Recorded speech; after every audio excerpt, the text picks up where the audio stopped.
বিমস্টেক সম্মেলনে যোগ দিতে ব্যাংকক যাচ্ছেন প্রধান উপদেষ্টা প্রফেসর ডক্টর মোহাম্মদ ইউনূস। আজই যোগ দেবেন সম্মেলনে, আর কাল আনুষ্ঠানিকভাবে বিমস্টেকের চেয়ারম্যান পদে আসীন হবে বাংলাদেশ। সদস্য দেশগুলোর নেতাদের সঙ্গে দ্বিপাক্ষিক বৈঠকও করবেন প্রধান উপদেষ্টা। শুক্রবার সম্মেলনের সাইড লাইনে ভারতের প্রধানমন্ত্রী নরেন্দ্র মোদীর সঙ্গে বৈঠক করবেন প্রফেসর ইউনূস। বান্ডেল থাকলে প্রতি সেনমানিতে টাকা বাঁচবে। বিকাশ সেনমানি বান্ডেল কিনে জিতুন প্রতি লেনদেনে। বিশ্বজুড়ে পাল্টা শুল্ক আরোপের অংশ হিসেবে বাংলাদেশি পণ্যের শুল্ক বাড়িয়ে 37% করেছে যুক্তরাষ্ট্র। এর আগে ঢাকার পণ্যে ওয়াশিংটনের আরোপিত শুল্ক ছিল গড়ে 15%। এদিকে যুক্তরাষ্ট্রের সঙ্গে শুল্ক পুনর্বিবেচনা করছে বাংলাদেশ।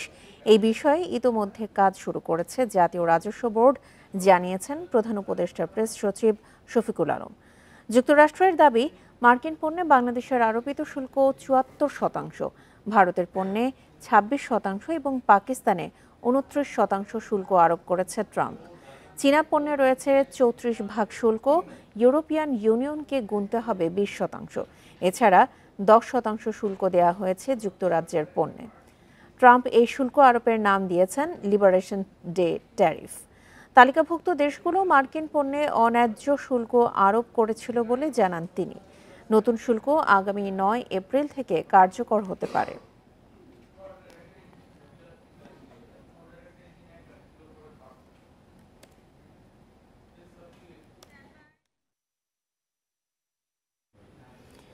এ বিষয়ে আলোচনা করতে ধানমন্ডি থেকে আমাদের সঙ্গে যোগ দিচ্ছেন অর্থনীতিবিদ ডক্টর মোহাম্মদ মাহবুব আলী। ডক্টর মোহাম্মদ মাহবুব আলী, আপনাকে স্বাগত জানাচ্ছি বিরতিহীন ইন্ডিপেন্ডেন্ট সংবাদে। শুরুতেই যে বিষয়টি জানতে চাই, বিশ্বজুড়ে মার্কিন শুল্ক আরোপের ঘোষণায় বাংলাদেশের রপ্তানি খাতে কতখানি প্রভাব ফেলবে? উচ্চ শুল্ক আরোপের ফলে বাংলাদেশের রপ্তানি, বিশেষ করে আমেরিকাতে, এটা কমে যাবে। কারণ আমরা এই মুহূর্তে দেখছি প্রায় 19.65% আমরা রপ্তানি করে থাকি আমেরিকাতে, আমাদের মোট রপ্তানি। সেই রপ্তানি এত উচ্চ মূল্যের শুল্ক দিয়ে রপ্তানির ক্ষেত্রে আমেরিকাতে প্রবেশের কোনো সুযোগ পাবে না বলে আমাদের মনে হয়, এবং বিকল্প বাজার ব্যবস্থা গড়ে তুলতে হবে। কিন্তু রাতারাতি বিকল্প বাজার ব্যবস্থা গড়ে তোলা বাংলাদেশের জন্য সহজ নয়, কারণ বিকল্প বাজার ব্যবস্থা গ্রহণ করার জন্য কতগুলো পূর্ব শর্ত আছে। যে যে দেশে আমাদের পণ্য যাবে সেই দেশের উপযোগী পণ্য আমাদেরকে তৈরি করতে হবে। আরেকটা কথা, উচ্চ মূল্যের ট্যারিফ বসানোর ফলে আমরা যে ধরনের অসুবিধায় পড়ব, তার মধ্যে একটা হচ্ছে আমাদের যারা পোশাক শিল্প বলেন বা যারা যে সমস্ত অন্যান্য যে সমস্ত খাতে রপ্তানি করা হয়, সেই সমস্ত খাতের শ্রমিকরা বেকার হয়ে যাবেন এবং মালিকরা পথে বসে যাবেন। তো আমরা আশা করছি এই উচ্চমূল্য শুল্কটা উঠিয়ে তোলার জন্য, আমাদের পুনর্বিবেচনার জন্য আমাদের মার্কিন যুক্তরাষ্ট্রের কাছে আবেদন করতে হবে। এবং আমি আপনাদের ইন্ডিপেন্ডেন্ট টিভির মাধ্যমে যে সমস্ত প্রবাসী বাংলাদেশি অর্থনীতিবিদরা আছেন, প্রবাসী বাংলাদেশিরা আমেরিকাতে কাজ করেন, তাদের কাছে আমি অনুরোধ করব, দেশের জন্য নন রেসিডেন্ট বাংলাদেশি হিসেবে তারাও যেন আমেরিকাতে লবিস্ট হিসেবে স্বক্ষেত্রে কাজ করে, যাতে আমাদের বাংলাদেশের উন্নয়নটা হয়। কারণ আমাদের দেশের রপ্তানিলব্ধ আয় যদি কমে যায়, তাহলে আমাদের দেশে ক্ষুধা মন্দা বেড়ে যাবে এবং দুর্ভিক্ষ দিকে ধাবিত হতে পারে। তবে যেহেতু আমাদের 19.65%, সেটা পোষাতে হলে যে ধরনের ওয়ার্কফোর্স দরকার, যে ধরনের আমাদের আসলে কাজ করা দরকার, সেই ব্যাপারেও আমি মনে করি অর্থনীতিবিদদের কাজ করে যেতে হবে। আরেকটি বিষয় একটু জানতে চাই, যে তৈরি পোশাক খাতে বাংলাদেশের মূল প্রতিযোগী চীন এবং ভিয়েতনামের উপর শুল্ক বাংলাদেশের চেয়েও বেশি। সেক্ষেত্রে এতে বাংলাদেশ কি সুবিধা পেতে পারে? চীনের ক্ষেত্রে আমি একটু আগে দেখলাম চীনের প্রেসিডেন্টের সাথে আমেরিকায় আলোচনা বসতে যাচ্ছে। তো সেই জন্য আমি মনে করি চীনের ক্ষেত্রে তেমন বেশি অসুবিধা হবে না। আর ভিয়েতনামের ক্ষেত্রে অন্য আরেকটা কারণ আছে, যে কারণে বর্তমান আমেরিকান ব্যবসায়ীরা তারা চায় যে বর্তমান প্রজন্মের যারা ভিয়েতনামিজ আছেন ব্যবসায়ী, তাদের পণ্য আমেরিকায় প্রবেশ করুক। তা শুল্ক বাড়লেও আহ, যদি বাংলাদেশের শুল্ক একটু কমও থাকে, কিন্তু তাহলে অন্যান্য যে খরচগুলো আছে বাংলাদেশের, সেই খরচগুলোতে কম্পিটিটিভনেসটা আসবে না। যেহেতু কম্পিটিটিভনেস আসবে না, সেই জন্য বাংলাদেশে যেটা করা দরকার, বাংলাদেশের বিকল্প বাজার ব্যবস্থা গড়ে তুলতে হবে। এবং চীনারা তারা তাদের পণ্যকে যত তাড়াতাড়ি পরিবর্তিত অবস্থায় নিয়ে যেতে পারবে, সেই রকম ধরনের কম্পিটিটিভ অ্যাডভান্টেজ কিন্তু আমাদের মধ্যে নেই। এবং তারা যে ধরনের ইনক্রিজিং রিটার্নস টু স্কেল পায়, সেই ইনক্রিজিং রিটার্নস টু স্কেলটা আমাদের দেশের পণ্যের ক্ষেত্রে সেটা কিন্তু আমরা পাই না। আমাদের ক্ষেত্রে অনেকটা কনস্ট্যান্ট রিটার্নস টু স্কেলের মতো হয়ে যায়, বা কখনো কখনো ডিক্রিজিং রিটার্নস টু স্কেল হয়। আমরা অনেক ক্ষেত্রেই ফেয়ার প্রাইসিং পাই না। ইভেন সরকার যখন বিভিন্ন সময় সুবিধা দিয়ে থাকে, তখন সেই সুবিধাগুলো পর্যন্ত বায়াররা নিয়ে যায়। তাই আমি মনে করি এই অবস্থা বাঁচতে হলে আমাদেরকে এক্সপোর্ট খাতকে জরুরি ভিত্তিতে মানে একদম নতুন করে বিবেচনা করে বিভিন্ন দেশের আঙ্গিকে ভাগ করে কাজ করতে হবে। এখানে শুধু এনবিআর না, এক্সপোর্ট প্রমোশন ব্যুরোকে কাজ করতে হবে, জি। আমাদের বিজিএমই কে কাজ করতে হবে।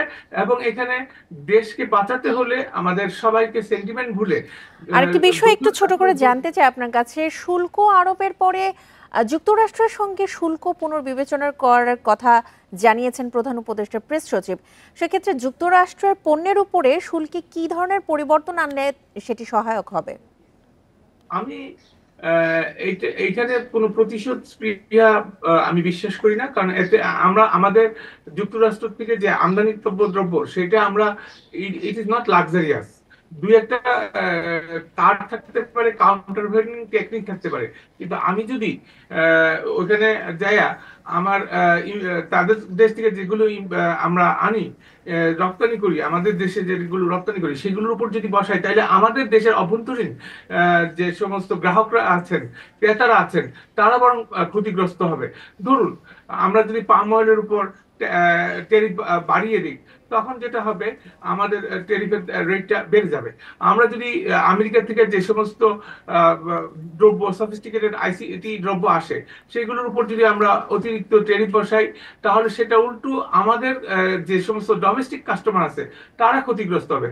তাই আমি মনে করি কাউন্টারভেলিং টেকনিক বা ওগুলো না দিয়ে, বা ইম্পোজিশন অফ দ্য ট্যারিফ, সেটা না যে আমাদেরকে যে কাজটা করতে হবে, সেটা হচ্ছে বাই নেগোসিয়েশন কিছু করা যায় না কিনা, সেই জন্য অবশ্যই একটি উচ্চ প্রতিনিধি দলের অর্থনীতিবিদদের সমন্বয়ে একটা প্রতিনিধি দল পাঠানো দরকার আমেরিকাতে, যেখানে অবশ্যই পররাষ্ট্র বিষয়ক লোকেরা থাকবেন, তারা নেগোসিয়েশন করতে পারে কিনা সেইটা।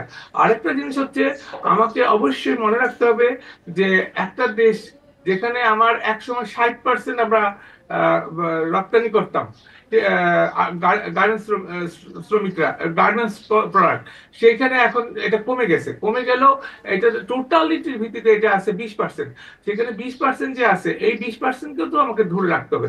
এই 20%কে ধরে রাখার জন্য আমাকে অবশ্যই আমাদের বিকল্প বাজার ব্যবস্থা এবং এট দ্য সেম টাইম আমার প্রোডাক্টের মান উন্নত করতে হবে এবং ফেয়ার প্রাইসিং এর উপর করতে হবে।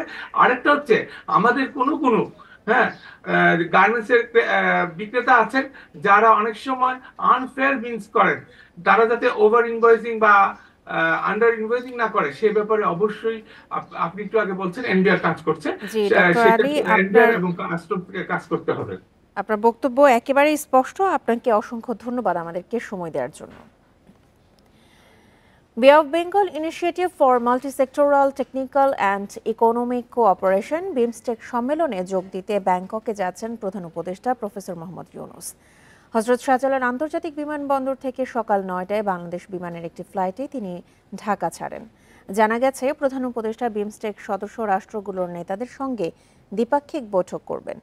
এছাড়া অধ্যাপক ডক্টর মোহাম্মদ ইউনূস সম্মেলনের সময় দুটি সমঝোতা স্মারক সই অনুষ্ঠানে উপস্থিত থাকবেন। 4 এপ্রিল প্রধান উপদেষ্টা অধ্যাপক ইউনূসকে আনুষ্ঠানিকভাবে বিমস্টেকের চেয়ারম্যান হিসেবে বাংলাদেশের কাছে হস্তান্তর করা হবে। 2 থেকে 4 এপ্রিল থাইল্যান্ডের রাজধানী ব্যাংককে অনুষ্ঠিত হচ্ছে এবারের বিমস্টেক সম্মেলন।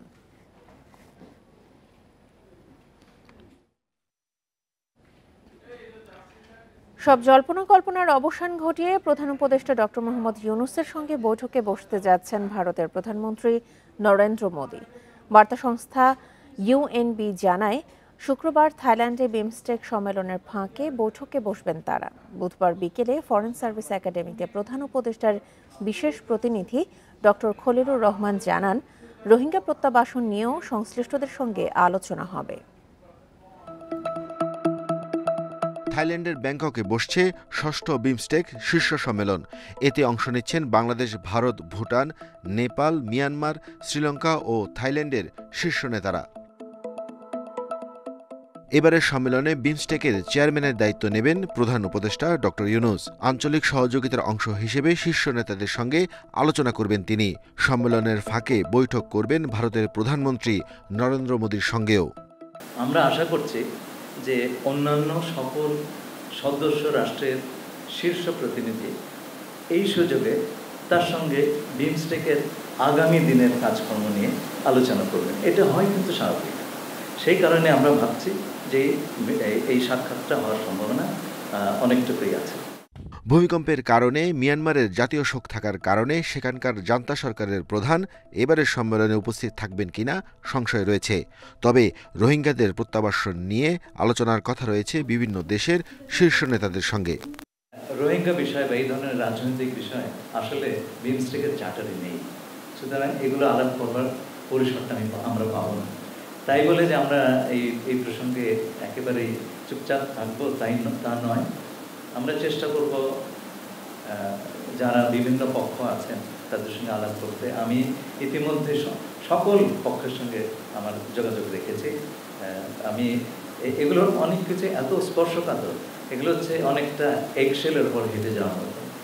এবার বিমস্টেকের ইয়ং জেনারেশন ফোরামের আলোচনায় প্রধান বক্তা হিসেবে মূল প্রবন্ধ উপস্থাপন করবেন অধ্যাপক ইউনূস। এছাড়া সাক্ষাৎকার দেবেন বিভিন্ন আন্তর্জাতিক গণমাধ্যমকে। Arafatur Rahman, Independent News, Dhaka. খালেদা জিয়ার পূর্ণাঙ্গ স্বাস্থ্য পরীক্ষা শুরু করেছে লন্ডন ক্লিনিকের চিকিৎসকেরা। লন্ডনে অবস্থানরত বিএনপি চেয়ারপারসনের ব্যক্তিগত চিকিৎসক অধ্যাপক AZM জাহিদ হোসেন গণমাধ্যমকে কথা জানান। তিনি বলেন, বুধবার থেকে খালেদা জিয়ার পূর্ণাঙ্গ স্বাস্থ্য পরীক্ষা শুরু হয়। 4 দিন বিভিন্ন পরীক্ষা নিরীক্ষার মধ্য দিয়ে যাবেন বিএনপি নেত্রী।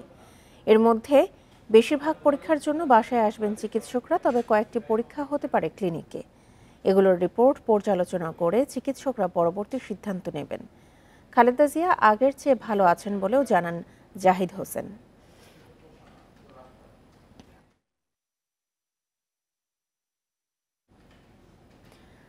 জুলাই আন্দোলনে মানবতা বিরোধী অপরাধের মামলায় শেখ হাসিনার বিরুদ্ধে তদন্ত প্রতিবেদন শিগগিরই প্রসিকিউশনে জমা দেবে তদন্ত সংস্থা।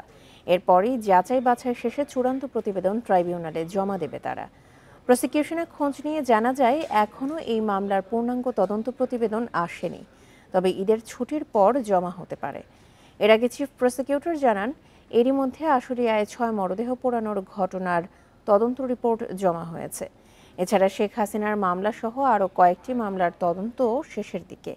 শেখ হাসিনার বিরুদ্ধে বিভিন্ন অপরাধের প্রমাণ মিলেছে। এপ্রিলের প্রথম ভাগেই শেষ হতে পারে তদন্ত প্রক্রিয়া।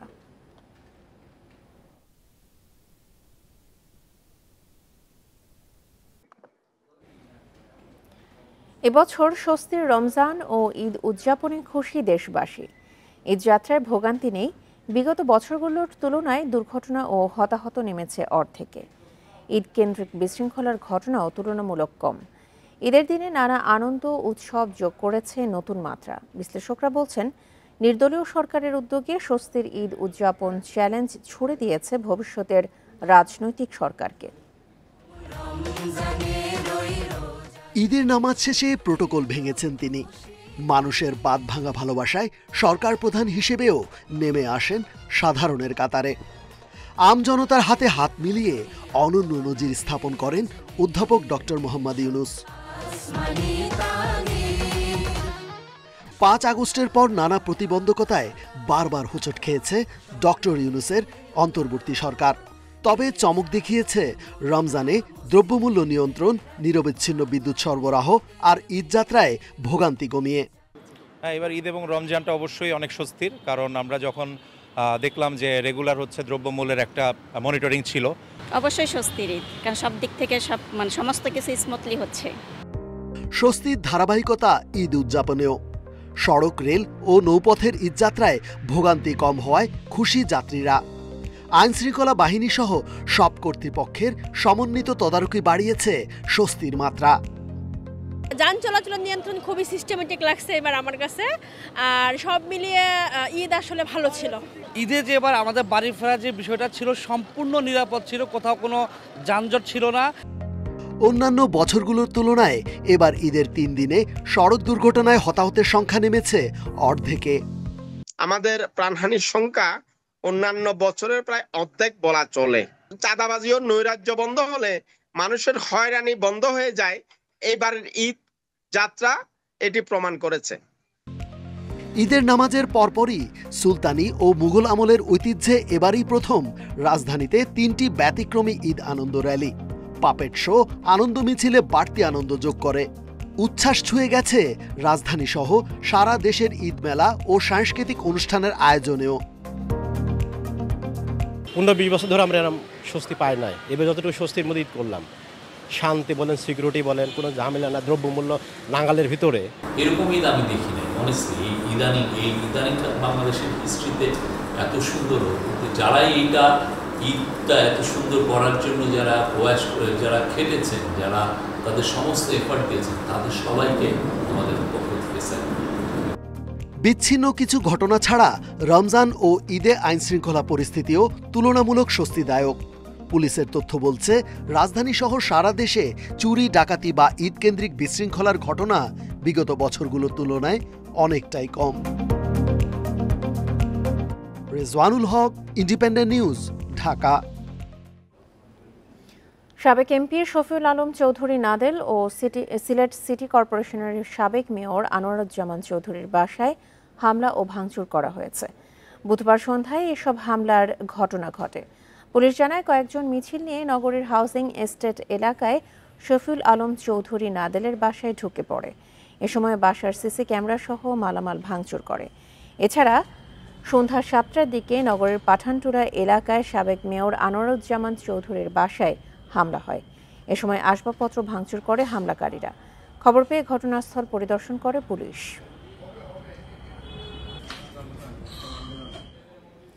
রাজধানীর বনশ্রীতে ইভটিজিংয়ের প্রতিবাদ করায় এক ব্যক্তিকে পিটিয়েছে বখাটেরা। তিনি নিউ এজ পত্রিকার সাংবাদিক রাফিয়া তামান্নার ভাই। ইভটিজিংয়ের শিকার হন ওই সাংবাদিক। এই নিয়ে রামপুরা থানায় মামলা দায়ের করা হয়েছে।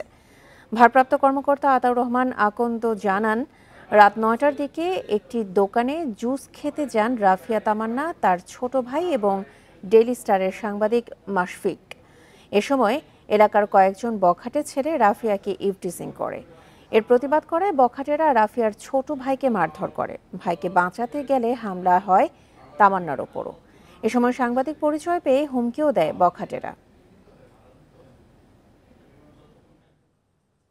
মহিলা সাংবাদিক যিনি ছিলেন উনি আসছেন থানায়, উনি ইতিমধ্যে অভিযোগ দায়ের করতেছেন এবং আমরা ওই যে 3জন ছেলে এখানে ইভটিজিং করেছে, আমাদের কাছে তথ্য আছে, তাদেরকে আমরা শনাক্ত করার চেষ্টা করতেছি এবং আমাদের 2-3টা টিম ইতিমধ্যেই তাদেরকে গ্রেপ্তার করার জন্য অভিযান পরিচালনা করতেছে।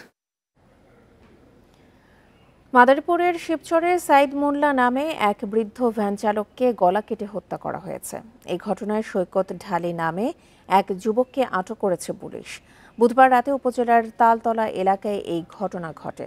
পুলিশ ও স্থানীয়রা জানায়, বুধবার রাতে শিবচরের তালতলা এলাকার রাস্তার পাশ থেকে সাইদ মোল্লার গলাকাটা মরদেহ পড়ে থাকতে দেখে পুলিশকে খবর দেয় স্থানীয়রা। এ সময় সাইদ মোল্লার ভ্যানটি উদ্ধারে নামেন তারা। ভ্যানটি নিয়ে পালিয়ে যাওয়ার সময় সৈকত ঢালি নামে এক যুবককে আটক করে গণধোলাই দেয় স্থানীয়রা। পরে পুলিশ ঘটনাস্থলে গিয়ে মরদেহ উদ্ধার ও সৈকতকে নিজেদের হেফাজতে নেয়। ছিনতাইকৃত ভ্যান ও একটি ছুরি উদ্ধার করা হয়েছে। আর এ ছিল এখনকার মতো বিরতিহীন ইন্ডিপেন্ডেন্ট সংবাদে। এছাড়া ইন্ডিপেন্ডেন্ট টেলিভিশনের সব খবর আরও বিস্তারিত জানতে চোখ রাখুন ফেসবুক, ইউটিউব এবং এক্সে। এতক্ষণ সাথে থাকার জন্য ধন্যবাদ সবাইকে। আমন্ত্রণ পরের আয়োজনে।